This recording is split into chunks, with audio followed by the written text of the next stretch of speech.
जय श्री राम।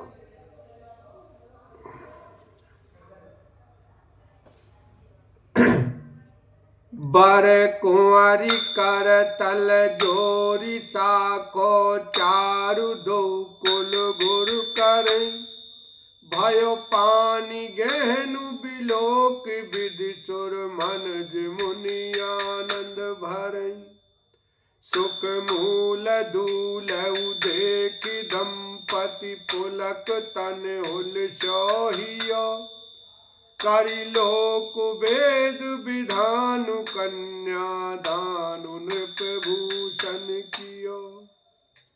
दोनों किलों के गुरुवर और कन्या की हथेलियों को मिलाकर शाखोच्चार करने लगे। पानी ग्रहण हुआ देखकर ब्रह्मा आदि देवता मनुष्य और मुनि आनंद में भर गए। सुख के मूल दूल्हे को देखकर राजा रानी का शरीर पुलकित हो गया और हृदय आनंद से उमंग उठा। राजाओं के अलंकार स्वरूप महाराज जनक जी ने लोक और वेद की रीति को करके कन्यादान किया। हिमवंत जिमि गिरिजा महेश हरि श्री सागर दई तिमि जनक राम सिय समर्पी विश्व कल कीरत नई क्यों करई विनय विदेहु कियो विदेहु मूरति सांवरी करी होम विधिवत गांठी जोरी होनु लागी भावरी। जैसे हिमवान ने शिव जी को पार्वती जी और सागर ने भगवान विष्णु को लक्ष्मी जी दी थी, वैसे ही जनक जी ने श्री रामचंद्र जी को सीता जी समर्पित की, जिससे विश्व में सुंदर नवीन कीर्ति छा गई। विदेह जनक जी कैसे विनती करें। उस सांवली मूर्ति ने तो उन्हें सचमुच विदेह देह की सुध बुद्ध से रहित कर दिया। विधि पूर्वक हवन करके गठजोड़ी की गई और भावनाएं होने लगी। परन लागी हरे हरे परन लागी भामरिया सिया रघुवर जी के संग परन लागी हरे हरे परन लागी भामरिया। जय धुनि बंदी वेद धुनि मंगल गान निशान सुन हरि सई बर सई विबुध सुर तर सुमन सुजान लखन सिया राम जय जय राम। जय ध्वनि वंदी ध्वनि वेद ध्वनि मंगल गान और नगाड़ों की ध्वनि सुनकर चतुर्देवगण हर्षित हो रहे हैं और कल्प वृक्ष के फूलों को बरसा रहे हैं। कुंवर कुंवरी कल भावरी दे नैन लाभ सब सादर ले जाई न भरनी मनोहर जोरी जो उपमा कछु कहो सो थोरी।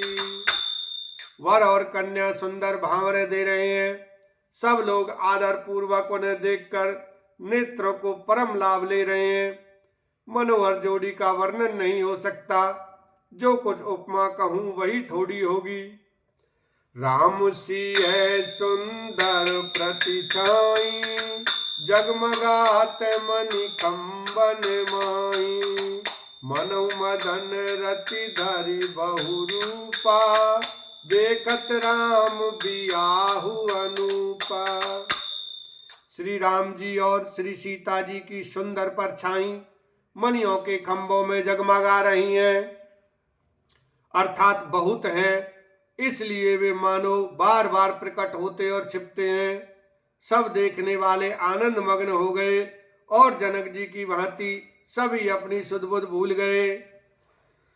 प्रमुदित मुनिन भावरी फेरी नेग सहित सब रीति निवेरी राम सिय सिर सेंदुर देहि शोभा कई न जाति विधि के।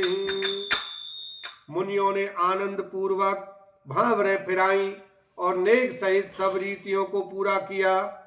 श्री रामचंद्र जी सीता जी के सिर में सिंदूर दे रहे हैं। यह शोभा किसी प्रकार भी कही नहीं जाती। अरुण पराग जलज भरिणी के, शशि भूष आई लोग अमी के। बहुरी वशिष्ठ दीनी अनुशासन, बर दुल्हन बैठे एक आसन। मानो कमल को लाल पराग से अच्छी तरह भरकर अमृत के लोभ से सांप चंद्रमा को भूषित कर रहा है। यहाँ श्री राम के हाथों को कमल की, सेंदूर को पराग की, श्री राम की श्याम भुजा को सांप की और सीता जी के मुख को चंद्रमा की उपमा दी गई है। फिर वशिष्ठ जी ने आज्ञा दी, तब दूल्हे और दुल्हन एक आसन पर बैठे। बैठे बरासन राम जानकी, मुदित मन दशरथ भये। तन पुलक पुनि पुनि देखी अपने, सुकृत सुर तरु फल नये। भारी भुवन रहा उठाऊ राम, विभाऊ भा सबहि कहा। केई भांति बरन सिरात रचना, एक यऊ मंगल महा। श्री राम जी और जानकी जी श्रेष्ठ आसन पर बैठे। उन्हें देखकर दशरथ जी मन में बहुत आनंदित हुए। अपने सुकृत रूपी कल्प वृक्ष में नए फल आए देखकर उनका शरीर बार बार पुलकित हो रहा है। 14 भुवनों में उत्साह भर गया। सबने कहा कि श्री रामचंद्र जी का विवाह हो गया। जीव एक है और यह मंगल महान है, फिर भला वह वर्णन करके किस प्रकार समाप्त किया जा सकता है। बोलो सियावर रामचंद्र की जय। उमापति महादेव की